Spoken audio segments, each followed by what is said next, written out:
just a moment, Suspense, starring Douglas Fairbanks, Jr. Now, let's stop in at Ed Jones for a moment, Billy. Okay, Dad. Hello, Ed. Well, How's the world's greatest ignition service station tonight? Hi, Billy. Hi. I'm busy on a couple of cranky ignition jobs. Hey, how's the car running? Never better. Take a look. Sure, glad to. Hey, Dad, Ed's got his radio on. Is it the Autolite show? That's it, Billy. Suspense is my Thursday night special. Ignition systems, spark plugs, batteries. Ed, you've got everyone in town switching to Autolite. Billy, your dad's trying to take over the Autolite announcer's chore. Say, Doug Fairbanks Jr. is on Suspense tonight. You like him, Billy? Yes, sir. He's a self-starting, smooth-running humdinger. Why, he's got the pep of an Autolite ignition system, a set of spark plugs, and a stay-full battery combined. Uh-oh, here's the show.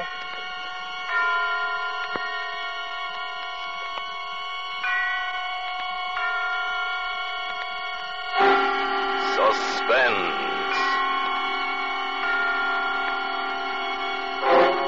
Autolite and its 60,000 dealers and service stations bring you radio's outstanding theater of thrills. Starring tonight, Mr. Douglas Fairbanks, in a tale well calculated to keep you in suspense. Today, everybody's switching to Autolite, and tonight, Autolite takes pleasure in presenting Anton Leader's production of Deep into Darkness, starring Douglas Fairbanks.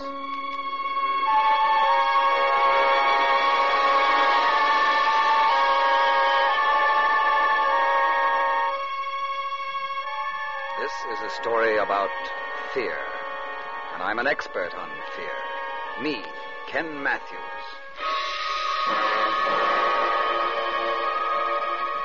That cheap, broken-down hotel room is as good a place as any to start.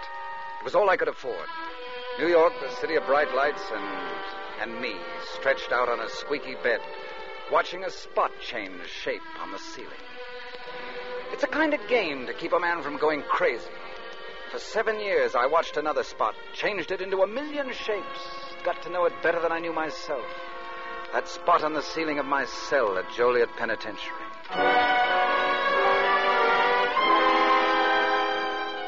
When it was over, when they were finally ready to let me go back into the world, the warden had something to say to me, some advice. Matthews, you're leaving us early because of your good behavior record. Now, if I were you, I'd start fresh on the outside. Stay away from Chicago. Go someplace new where they don't know you. I sort of figured on doing that, Warden. Good. You'll find it easier. I'd find it easier. I wonder how it is when it's tough. Nobody knew me in New York. Nobody wanted to know me. And as for a job, well, did you ever wash dishes? I washed a million. Know any dirty jobs nobody wants to do? I did them all. That's how I built up my fortune. $17.50 United States currency. That's how much I was worth this one morning when I saw a sign out in front of a construction job. Men wanted, the sign said. I believed it. I looked up the form. Bill, what's that compressor? Come on, Jim, keep it moving. Looking for something, Bud? Yes, you have a sign out there. Are you hiring men? Could be. What do you do? Oh, just about anything. I can keep books, handle your time. I used to be an accountant. Oh, yeah? But if that's not what you're looking for, well, I can swing a shovel, too. I just want a job. I like that attitude. Got your discharge certificate with you? Discharge? Yeah, honorable discharge. Always like to give a break to ex-service guys. Oh, well, I wasn't in the service. Yeah, oh. 4F? No, I sat out the war. I was in jail. Oh, it's tough. Hey, got a little mixed up in your accounting, huh? No, it was manslaughter. I killed a man. What about the job? I really need it. Look, buddy, I don't want you to think this is my idea, but... But you can't use me. No, I can't. You see... Yes, I see. Start fresh. I got my orders. See, you know how that is. The bosses figure there's a lot of vets looking for jobs. I got to give them the first crack at things. Oh, if I was to... It's all right. It isn't your fault. Maybe some other war. Somehow that was the last straw. I started to hate. I hated everything and everyone. And then I thought of my fortune, my $17.50. And suddenly I knew there was something I wanted to buy. What you want to use the gun for, mister? I don't know. I just want to have it. Well, we're supposed to put something down here. I mean, along with your name and everything. Oh, well, put down target practice. That's good enough, isn't it? I guess so. What's the name? Put down Smith. Smith. Oh, it's like that, huh? Look, mister, I don't want to get into any trouble. I run a respectable place of business here. You want to sell the gun, don't you? Well, sure, but... You want the $14, don't you? Okay, so it's Smith. And you're going to do some target practice. Give me the $14 and get lost, huh? Thanks a lot. Funny thing, I still don't know why I wanted that gun. I swear I don't. Kill myself, rob a bank, or a filling station? I haven't any idea. I suppose I just thought that having it would make me feel better. Only it didn't. It hung in my pocket heavy as lead, cold, dead, just like its owner. I turned into a side street, 52nd, 51st. I wasn't sure. I stopped to light a cigarette when a car pulled up to the curb. It was a big car with a chauffeur. A black car, smooth and shiny. Then I looked at the man getting out. Just one look. And wheels started spinning around in my head. I got dizzy. The sidewalk twisted and bounced around like it was having a convulsion. But when he spoke, the shock of hearing his voice straightened it all out. Made it cold and clear as hard crystal. Just a few words to that chauffeur. Wait for me, Davis. I won't be long. He turned and walked past me, right by me into the bank. But he couldn't walk. He couldn't do anything. That was Lee Burke I was staring at. Lee Burke, the man I'd killed 7 years ago.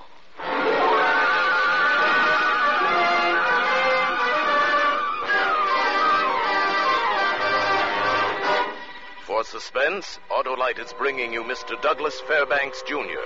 in Deep into Darkness. Autolite's presentation of radio's outstanding theater of thrills, Suspense.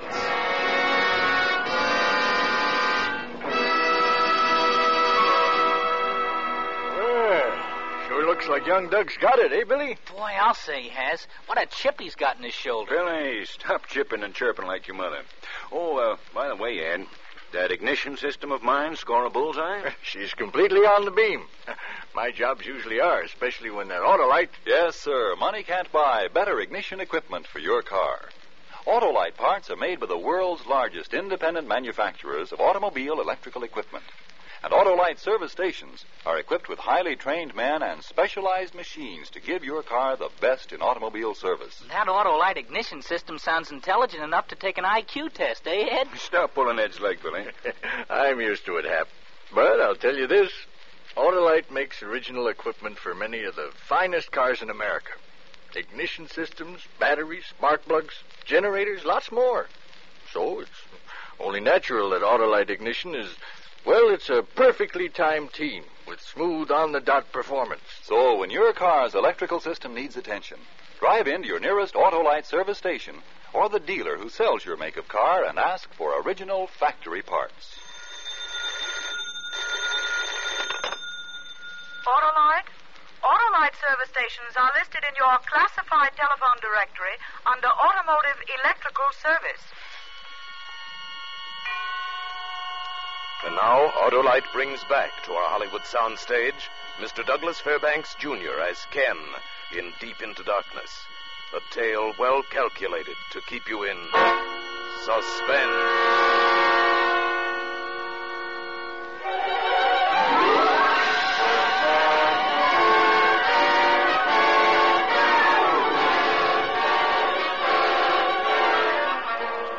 Few moments of watching a man walk across the sidewalk into a bank, I lived it all over again.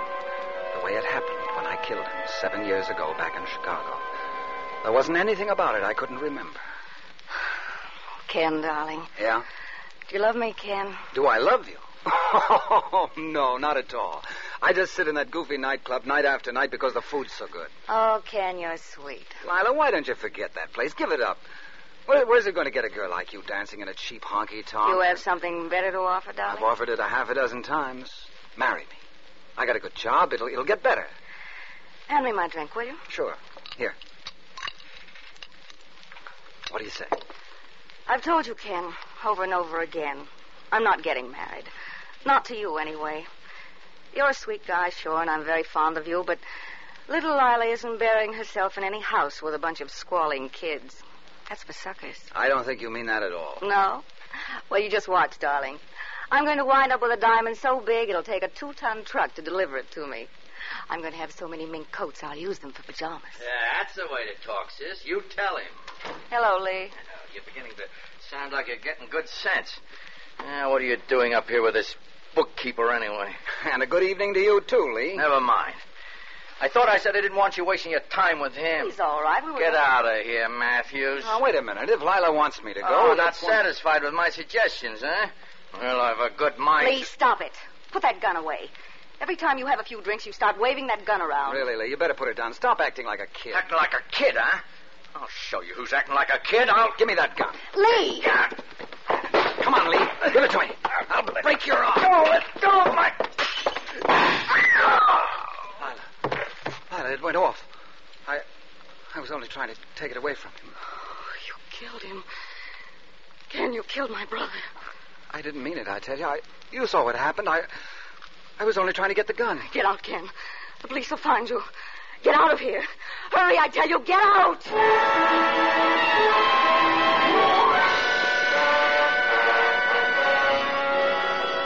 I got out all right in a hurry. It was pouring that night, and I ran down the street with the rain slapping me in the face. I ran up a back alley into the darkness, and then I stopped. I didn't want to run. Not for the rest of my life. I went to the nearest police station, turned myself in.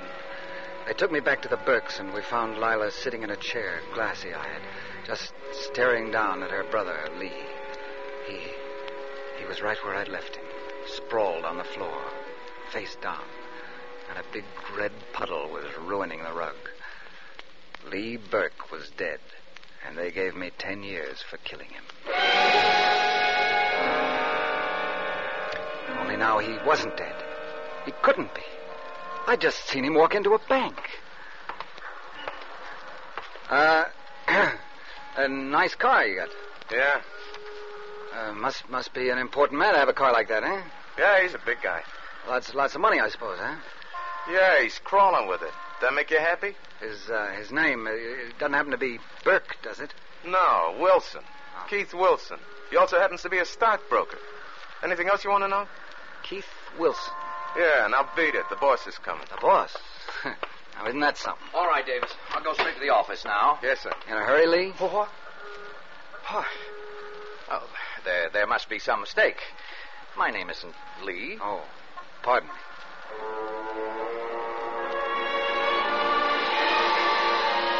But it was Lee. There wasn't any doubt about it. And he knew me, too. I could see it in his eyes and in the way his face went white. I didn't understand it. I couldn't figure out why or how, but Lee Burke was alive. The rest of the fortune went for a taxi ride, but it was worth it to me, and I guess if I hadn't had enough money to follow Lee's car wherever it went, I'd have forced the cab driver with that gun I'd bought. But it wasn't necessary. We went out to Long Island. Way out. And then the car swung into a place with a big half-circle drive. Lee Burke, now Mr. Keith Wilson, was doing very well for himself. And so was Lila. What's the matter, Lila? Ken. Is it like seeing a ghost? Ken, it's really you. I saw a ghost just now, too, only he was very much alive. So that's what he was so excited about. Lee? Yes, he came in, rushed upstairs. Told me to call the airport, get him a plane for Miami. Did you? Not yet. It won't do any good. Ken, what do you want? Why did you come here? I just wanted to be sure, Lila. Absolutely sure. What are you going to do? I'd like to kill him. I ought to kill you both. No, Ken. Don't talk like that. It wasn't me. I didn't plan it. But it was a plan, wasn't it, Lila? Wasn't it? Yes. You want to tell me about it, or do I have to choke it out of him? I'll tell you. What's the difference? You didn't kill Lee. You didn't kill anybody. Huh? It was a frame-up. Then how could I have seen him like that? Lee was on the floor, dead. No, that wasn't Lee. He found the man, Ken, a stumble-bum, a drunk, and the man looked just like him. Close enough for what Lee had figured out. It was the crookedest scheme you ever heard. Took out insurance with every company in town, $500,000 with me as beneficiary. He was going to kill this drifter and disappear, let me collect the money. It was as simple as that, at first. Keep talking. But I told him it wouldn't work, Ken, that they'd never pay off, not that much. Not till they checked fingerprints, teeth, everything, but he had that figure, too. They wouldn't check a thing if a fall guy pleaded guilty to a murder charge. So that's how it was. You were the fall guy. I let you take me home that night, remember? I remember.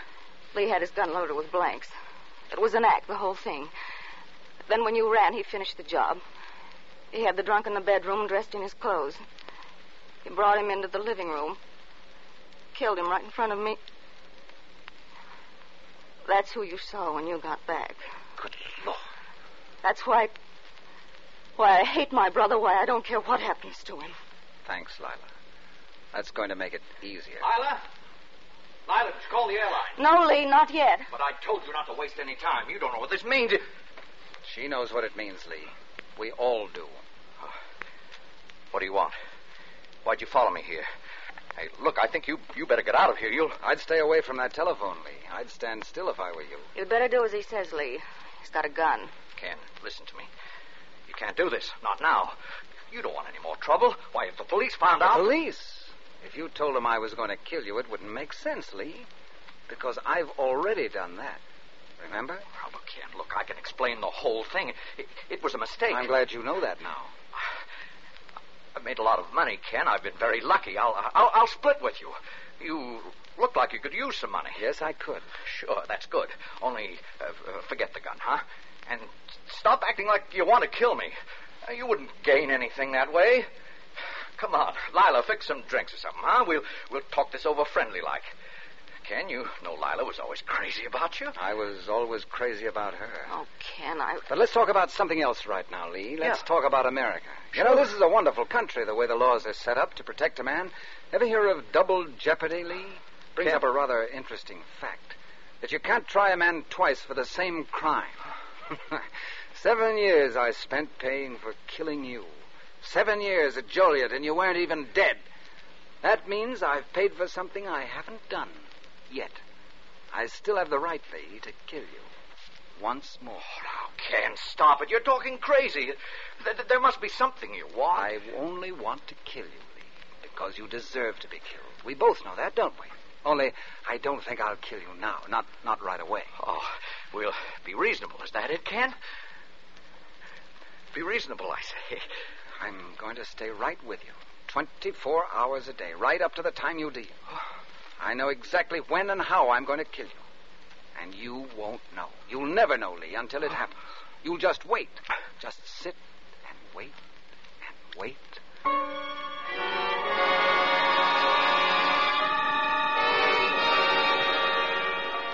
I never left the Burke's mansion, never let them leave. I was with Lee from the time he got up until he went to bed. I stayed with him every waking hour, and I never stopped twisting his life like a piece of putty, putting fear in his mind until there didn't seem to be anything else left there at all, just a trembling, driving fear in everything he did, everything he said. Lila, can't we do something? Get to somebody. Oh, Lee, what can I do? You could have said something to the servants. You had a chance before he sent them away. I didn't. It all happened too fast. Got rid of them as easily as he cut the telephone wires. Well, we gotta do something. Get in touch with somebody. With Madeline, maybe. Oh, yes? What will your blue blood fiancé think of you now? When you suddenly stop calling 2 days before your wedding, and then don't show up. The wedding? Oh, Lila, don't you see? If anything should happen to the wedding now, I'd be ruined. Oh, he can't get away with this. He'll let down sometime. He's got to sleep. So do we. Lila's right, Lee. Oh, Ken, you were there by the door. You heard. About your wedding? Yes, Lee. I got back just in time, didn't I? Can I pour you a Manhattan? No, I don't want anything. Your funeral... No, don't say that. You're falling apart much faster than I thought, Lee.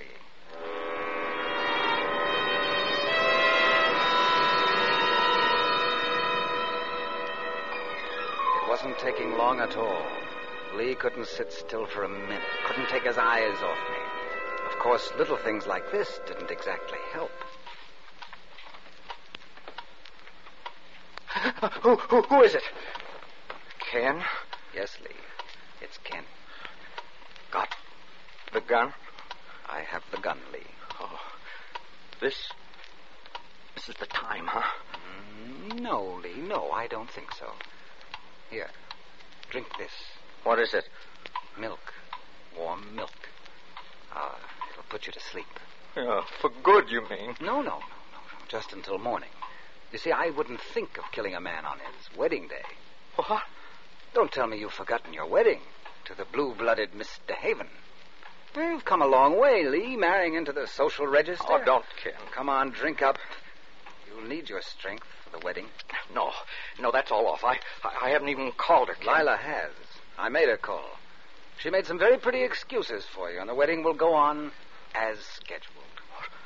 What are you going to do? Nothing, only behave yourself tomorrow. Do as you're told. And you might live through the ceremony.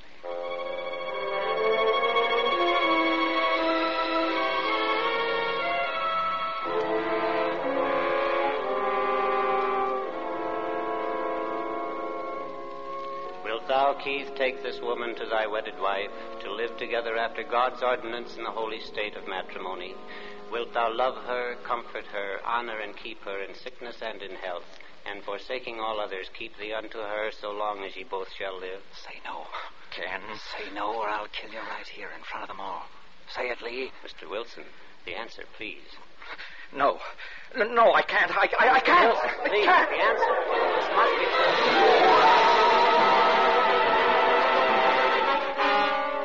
There was only one thing wrong with that little wedding scene.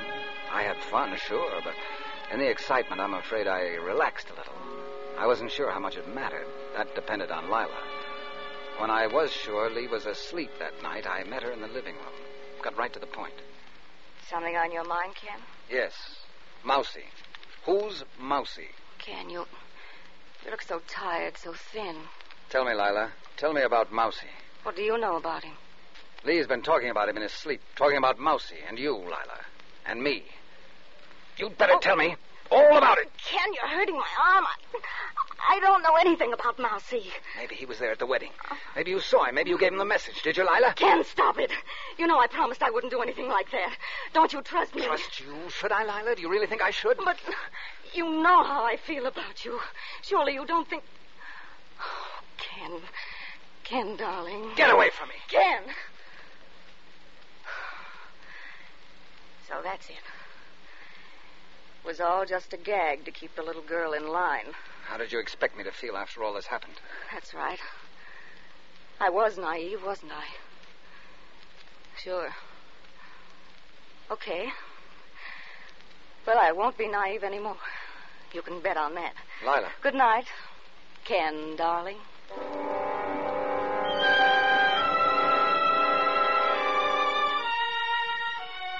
When I cooled off, I realized I'd gone too far. She wouldn't be on my side anymore. Unless I could talk to her again and make it all seem like a mistake, a joke, maybe. Yeah, that'd be the thing. But when I went to find her, she wasn't around. I didn't see her again till next morning. Every morning I went out to the gate for the paper, but this time I waited for Lila to get up and come down so I could talk to her before Lee came in, try to fix things. And standing there in the hallway, I fixed things all right. Fixed them good. Lila. Yes? I want you to know that, well, that I'm sorry about last night. It's all right. No, it isn't, no. I didn't mean what I said at all. I guess I'd built up so much hate that, well, I was upset. I was blind to how you feel about me, how I really feel about you. Ken, you're asking me to be naive again. Yes, I guess I am. I like you that way. I looked for you last night to tell you. You weren't around. Where'd you go? Oh, Ken, No, it's all right. I don't care where you went. Anyway, now you know how I really feel. Ken, you don't know what you're saying. Yes, I do, Lila. I've been thinking. That's the way it ought to be. We've been a couple of lost souls, but maybe by forgetting the past, trying to find some peace of mind... Ken... Think about it, will you, Lila? I went out then, out the door and down the driveway. Left her standing there, staring after me. But suddenly, as I was almost to the gate, I heard her coming, running, fast. Ken! No, Ken, come back! And then I saw it, a car that had been parked down the road. It was moving now, gathering speed, coming right past the gate. Ken, look out! And then she was there. She threw herself right in front of me. I heard the shouts. I felt her thrown heavily against me, and then her body went limp in my arms. I held her close for a second, and then I lowered her to the ground.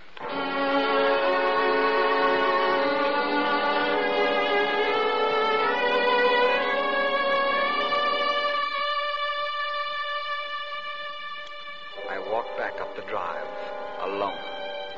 Lee was out in front of the house, sitting on a bench in front of a big tree. He'd heard the shots, I'm sure, but he was just sitting there, probably waiting for Lila to come back and say that Mousie had taken care of me. He turned and looked up as I walked toward him. Lila?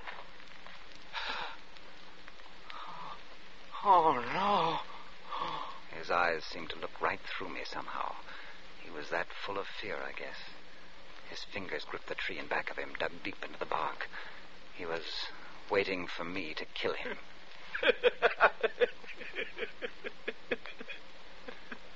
Lila's dead, Lee. Your gunman got her instead of me. Lila? I'm sorry because there was something I didn't have time to tell her. I never intended to kill you, Lee.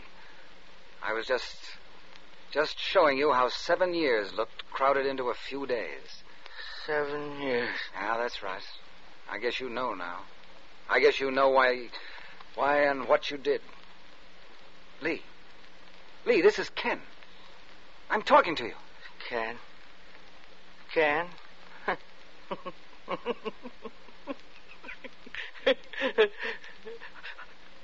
I don't know any Ken. And he didn't. He didn't even know himself. The way his eyes looked, I don't think he ever will again. They weren't Lee Burke's eyes anymore. They belonged to someone else. Funny. The man who tried to be somebody else had finally made it. And it was not good to look upon.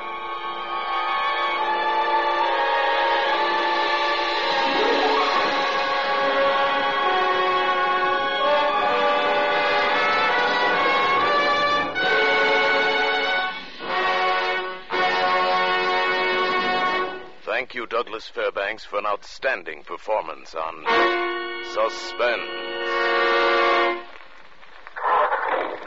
Talk about performance, Dad. Autolite ignition is good, but what about Doug Fairbanks? He's really got it, Billy.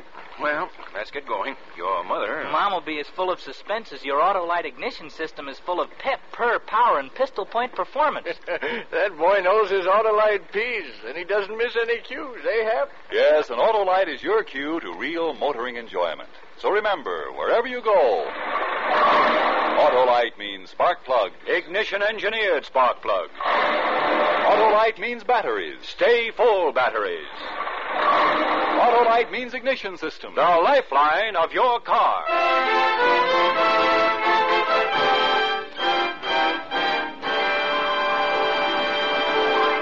And now here again is Mr. Douglas Fairbanks.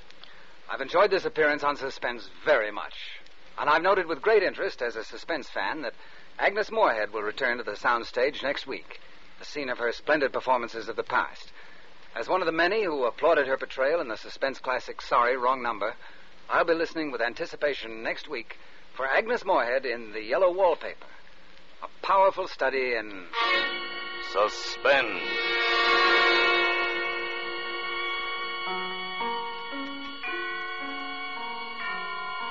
Douglas Fairbanks may soon be seen in his own production, The O'Flynn. Tonight's suspense play was written by Edward James, with music composed by Lucien Morawick and conducted by Lud Gluskin. The entire production was under the direction of Anton M. Leader. Next Thursday, same time, you will hear Miss Agnes Moorehead in The Yellow Wallpaper.